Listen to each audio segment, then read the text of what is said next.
ಬಂದಿದ್ವೋ, ನಮ್ಮ ಆಚರಣೆ ಯಾವ ರೀತಿ ಇತ್ತು, ನಮ್ಮ ಹಬ್ಬ ಯಾವ ರೀತಿ ಇತ್ತು, ನಾವು ದಸರಾನ ಯಾವ ರೀತಿ ಮಾಡ್ತಿದ್ದೋ ಅದೇ ರೀತಿನೇ ಮಾಡೋದಕ್ಕೆ ನಾವೆಲ್ಲರೂ ಸಿದ್ಧವಾಗಿರೋಣ ಅಂತ ನಾನಂತೂ ಈ ಸಂದರ್ಭದಲ್ಲಿ ಹೇಳ್ತಾ, ಮತ್ತೆ ಹಣಕಾಸಿಂದು ಅವರು ನೆನ್ನೆ ಮಿನಿಸ್ಟರ್ ಪರಮೇಶ್ವರ್ ಹೇಳಿದ್ರು 1 ಕೋಟಿ ಈಗಾಗಲೇ ರಿಲೀಸ್ ಮಾಡಿಬಿಟ್ಟಿದ್ದೀವಿ, ಇನ್ನೂ ಬೇಕಾದರೆ ನಾವೆಲ್ಲ ಹಾಕ್ಬಿಟ್ಟು ಮಾಡೋಣ ಅಂತ ಅವ್ರು ಹೇಳ್ತಾ ಇದ್ರು.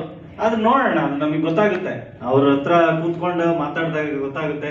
ಅದು ಅವಶ್ಯಕತೆ ಇದ್ದರೆ ನಮ್ಮ ಟ್ರೆಜರರ್ ಅವರು ಮುಂದಿನ ಮೀಟಿಂಗ್ನಲ್ಲಿ ಹೇಳ್ತಾರೆ, ಅದ್ರದ್ದು ಏನಾದರೂ ನಮ್ದು ಅವಶ್ಯಕತೆ ಇದ್ದರೆ ನಾವು ಯಾವ ರೀತಿ ಅದನ್ನ ಸಂಗ್ರಹ ಮಾಡಬೇಕು ಅಂತ ಅನ್ನೋದು ಅವ್ರ ಹತ್ರ ಮೀಟಿಂಗ್ ಆದಮೇಲೆ ನಮಗೆ ಗೊತ್ತಾಗೋದು, ಅಲ್ಲಿ ತನಕ ಏನು ಗೊತ್ತಾಗೋದಿಲ್ಲ.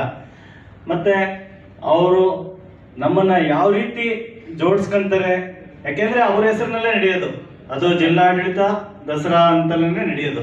ನಮ್ಮ ದಸರಾ ಸಮಿತಿ ಅವರು ದಸರಾ ಮಾಡ್ತಾ ಇದ್ದೀವಿ ಅಂತ ನಾವು ಹೇಳ್ಕೊಳಕ್ ಆಗೋದಿಲ್ಲ.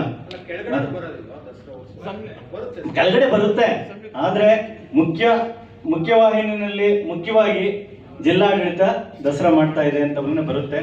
ಆದರೆ ನಾವು ಅದ್ರ ಜೊತೆ ಯಾವ ರೀತಿ ನಮ್ಮನ್ನು ಅವ್ರು ಜೋಡಿಸ್ಕೊಂತಾರೆ ಇದು ಗೊತ್ತಾಗ್ಬಿಡುತ್ತೆ, ಈ ವರ್ಷ ಗೊತ್ತಾಗ್ಬಿಡುತ್ತೆ ಅವರ ನಡವಳಿಕೆ ಹೇಗಿರುತ್ತೆ, ಅವ್ರು ನಮ್ಮನ್ನ ಯಾವ ರೀತಿ ಜೋಡಿಸ್ಕೊಂತಾರೆ, ಯಾವ್ಯಾವ ಕಾರ್ಯಕ್ರಮಕ್ಕೆ ಜೋಡಿಸ್ಕೊಂತಾರೆ ಅಂತ ಅನ್ನೋದು ನಮಗೆ ಗೊತ್ತಾಗುತ್ತೆ. ಗೊತ್ತಾದ್ಮೇಲೆ ನಾವು ಮುಂದಿಂದು ಈ ಸರಿ ನಾವು ಒಂದ್ಸರಿ ಸೇರ್ಕೊಂಡು ಮುಂದಿನ ಸರಿ